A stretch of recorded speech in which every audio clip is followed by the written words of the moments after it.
Ah, bonjour Aïda. Bon, j'aurais une série de questions à vous poser sur la Palestine. Une série de questions à me poser sur la Palestine. Ouais. Je suis à l'écoute. Bon, ma première question est, Oui. qu'est-ce que le sionisme? Qu'est-ce que le sionisme? Si vous me posez la question sur le sionisme international, c'est dans le cadre de la décolonisation au Proche-Orient, les relations israélo-arabes et la question palestinienne. Le Proche-Orient, ce sont les pays riverains de la Méditerranée orientale. Donc, la Palestine est une terre d'immigration et d'invasion qui, tour à tour, a été occupée par les Cananéens, les Hébreux, les Assyriens, les Babyloniens, les Perses, les Romains, les Arabes musulmans, les Turcs ottomans et pour finir avec les Anglais. Donc, on peut dire que les Juifs, appelés communément Hébreux, après leur installation, étaient s'assurés du territoire par les chrétiens de l'Empire byzantin. La persécution des Juifs en Europe et dans le reste du monde est à l'origine de la création du mouvement sionisme. Le sionisme est l'œuvre d'un journaliste juif hongrois connu sous le nom de Theodor Herzl dans son ouvrage intitulé L'État juif, publié en 1897.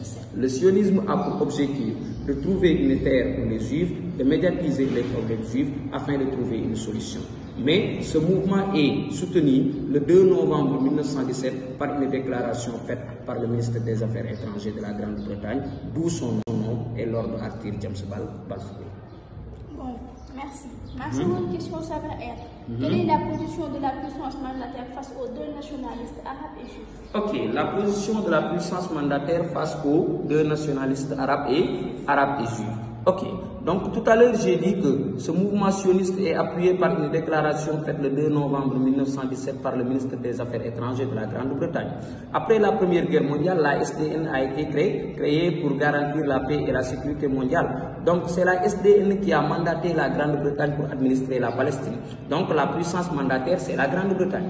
Et la Grande-Bretagne a suivi les pas de son ministre des Affaires étrangères en favorisant l'établissement d'un foyer juif au sein de Palestine. Donc on peut dire de sionisme, en passant par Balfour jusqu'à la SDN qui a été mandatée par la Grande-Bretagne, ils sont tous pour la création d'un État juif, alors que pour les Arabes, l'existence d'un État juif au sein de leur territoire est perçue comme une provocation supplémentaire de l'impérialisme colonial. Les Arabes ne vont jamais accepter la présence d'un État juif au sein de leur territoire au moment où les vagues migratoires s'accéléraient jusqu'à même perturber la quiétude des Arabes qui protestent contre ce fait. C'est pourquoi les Juifs vont mettre en place des mouvements d'autodéfense comme Irgun et Agal. Ok. Pour ma dernière question, j'aimerais savoir, durant la Seconde Guerre mondiale, comment la position britannique va-t-elle évoluer? Ok, durant la Seconde Guerre mondiale, comment la position britannique va-t-elle évoluer? Donc, si vous me dites durant la Seconde Guerre mondiale, n'oublions pas que les Britanniques voulaient mettre en place un pays à deux communautés, un pays judéo-arabe, maintenant refusé par les deux communautés. C'est pourquoi en 1945, qu'est-ce qu'on a constaté? On a constaté la découverte de l'Holocauste. C'est quoi Holocauste? Holocauste, c'est l'extermination des Juifs dans les camps de concentration nazis.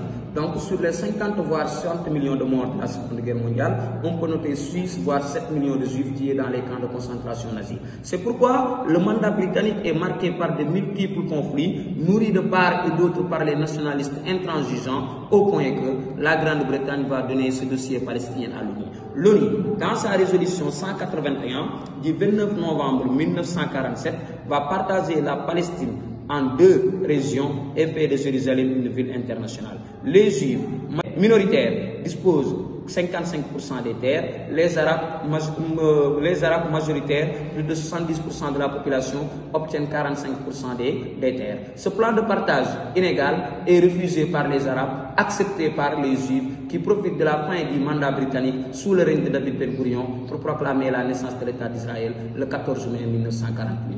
Dès son lendemain, on a constaté les manifestations des relations israélo-arabes, à savoir la guerre d'indépendance en 1940, 48-49, la crise du canal de Suez en 1956, la guerre des 6 jours en 1967, la guerre de Yom Kippour en 1973 et c'est-à-dire la guerre de Liban en 1982. Donc voilà tout ce qu'il fallait dire. Si vous avez d'autres questions. Non, merci, c'est tout. Ok, c'est bon, donc à la prochaine. C'est gentil.